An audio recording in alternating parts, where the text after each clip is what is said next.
Well, good evening. This here is John at Give Back Adventures. It is August 15th. It's about 7:30.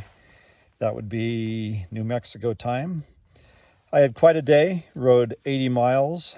Rode from an area that is in stark contrast to the scenery that I'm in now. Obviously, you can't see it because you're looking at the inside of the tent.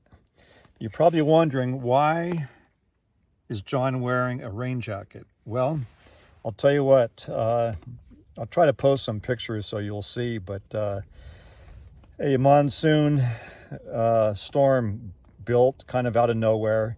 I had just barely enough time to get to camp, frantically set up the tent, and got the rain fly on just as it absolutely let loose. You don't really hear it raining much right now. It's kind of slowed down, but the thunder and lightning is still going. I don't have anything in the tent yet.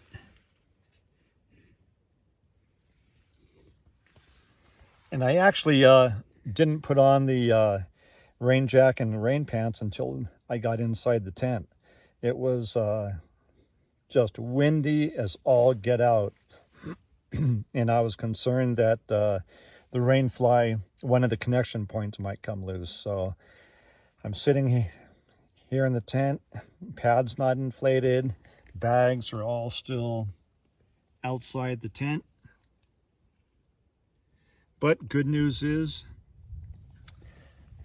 this happened while I was at camp. I know there's two guys behind me. They were staying at same place I did 2 nights ago. I've lost track of time. I think it was 2 nights ago. And they've been caught in a lot of rainstorms. And I've only been caught in one. I got chased off the mountain by a deluge of rain, thunder, and lightning. And that's no fun. So I was lucky to have started early this morning, got some good mileage in. I will be, if I'm lucky, make it to Grants, New Mexico tomorrow. That would make a 70-mile day. But that all depends on the on the condition of the roads. This part of Mexico, when it rains, the roads turn to this mud, I should say this peanut butter consistency mud, such that you can't ride your bike through it. You try, the mud sticks to everything, the gears, the tires. I'm talking about not a little bit of mud. A little bit of mud will stick, more will stick on top of that. Next thing, your bike weighs 2 to 3 times as much as it did before, and you just can't, you just have to wait it out. You have to wait for the road to dry out. So excuse me. So that remains to be seen, what tomorrow brings. I'm hoping that the rain doesn't restart tonight and really make a mess of the roads. There's warning signs on these BLM roads, and it says roads just clearly impassable when wet. And they're talking about cars.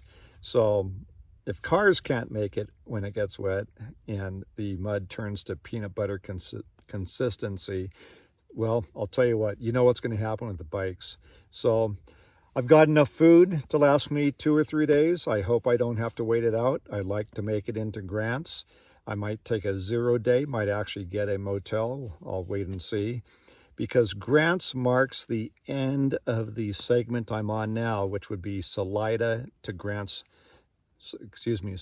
Colorado to Grants, New Mexico. And that distance, 537 tough miles. So it'll be a good accomplishment getting that done, which means it leaves one last segment, which will be Grants, New Mexico to Antelope Wells, New Mexico at the Mexican border. That distance is, I think, just under 400 miles. Again, it's going to be difficult terrain. The roads are all dirt. Some of them, you would think that the road was an actual creek bed, both going uphill and downhill, which has made the going extremely slow, dangerous as well. So you just have to take it slow to be safe and try to get down in one piece. So with that being said, hopefully I will be back on the trail tomorrow. And in the meantime, I'm hoping the rain will stop so I can get my pad inflated, my quilt in here, get a little something to eat, and call it a early night, hopefully. So with that being said, I'll look forward to hoping to talk to you tomorrow after I get to Grants, if things go well. In the meantime, we'll see you down the trail.